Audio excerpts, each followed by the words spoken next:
আজকে বাড়িতে অতিথি আসায় বেশ কিছু রান্নার অ্যারেঞ্জমেন্ট করা হয়েছে। মাংস এখনও রেডি হয়নি, মশলা কষানো চলছে। এই দেখো বন্ধুরা, আমি চিকেন ধুয়ে রেখেছি। আর এই দেখো, পোলাও বানাবো, তাই জন্য গোবিন্দভোগ চালটাকে রেডি করে রেখেছি। হলুদ দিয়েছি, আদা বাটা দিয়েছি, জিরে দিয়েছি, দিয়ে আর একটু ঘি দিয়ে মেখে রেখেছি। আর মাছ ভাজা হয়ে গেছে, ছোট ছোট মাছের হালকা করে ঝাল হবে।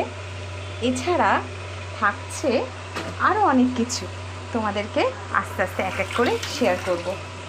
অবশ্যই তোমরা আমার পাশে থেকো, আমার চ্যানেলকে সাপোর্ট করো আর সাবস্ক্রাইব করো।